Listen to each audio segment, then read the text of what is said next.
Hey everyone, welcome back to the channel.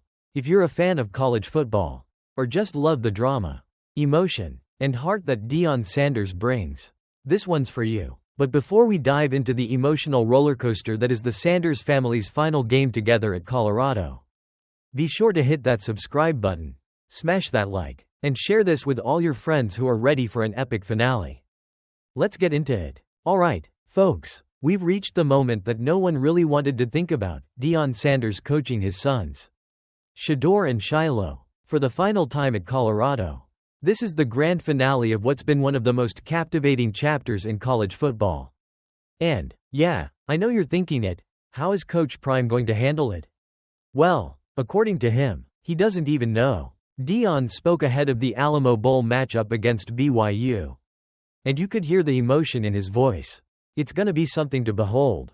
He said, I don't know how I'm gonna handle it. I know Travis Hunter is gonna trigger me. I know it because he always does. And he's gonna bring tears out of my eyes. I mean, come on, how can you not feel the weight of that moment? His sons have been with him since youth football, through high school, Jackson State, and now at Colorado. This is the end of an era. And while the emotion is real, Coach Prime knows this game is also a stepping stone for his sons.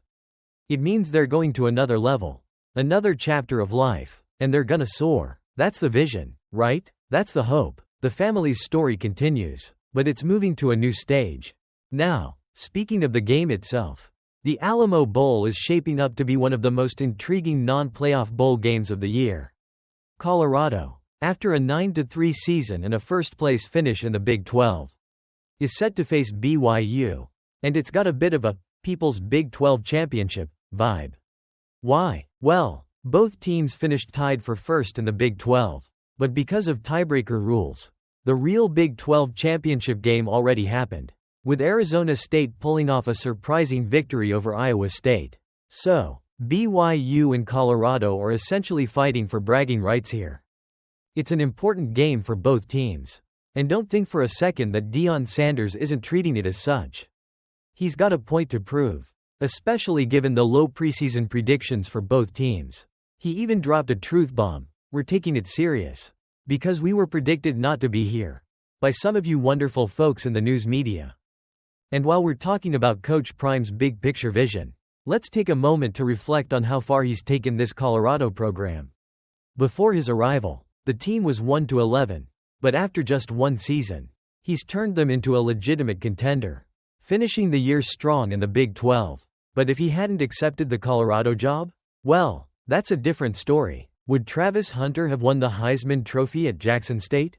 Would Shedeur Sanders be considered a top 10 NFL draft pick? Deion gave credit where it's due. I'm thankful that Rick George gave me the opportunity. Because if not, we wouldn't have had a Heisman Trophy winner. Now, off the field, the fun doesn't stop. Deion Sanders and BYU head coach Kalani Sitake have become close friends over the years. And that's clear from the playful banter between the two during their press conference. Sanders, in his usual bold style, showed up wearing white coveralls and sunglasses. And of course, he couldn't help but admire Sitake's outfit. His shoe game is on point today as well. Sanders said, he's got the jacket. I had no idea. But it's not like I would have changed anyway. But he's looking really good. And he's won the dress-up match today. But don't worry, Coach Prime wasn't too mad about it. And speaking of heartwarming moments, there's a special fan, Peggy Copham, who'll be attending the game. She's 100 years old and a super fan of Colorado football. Sanders promised to get her to a bowl game. And here she is, sitting next to him at a luncheon. If that doesn't make you feel all warm and fuzzy inside, I don't know what will. So, it's all coming down to the Alamo Bowl this Saturday night at 7:30 p.m. Eastern Time. This will be the last game with Coach Prime leading his sons. And it's sure to be an emotional ride for everyone involved. So, what do you think, folks? Are you ready for one last Sanders family football moment at Colorado? Let me know your thoughts in the comments below. If you enjoyed this video, don't forget to hit that like button, subscribe to the channel, and share it with your friends who are following this incredible journey. Until next time, let's see how the Sanders family wraps up this historic season.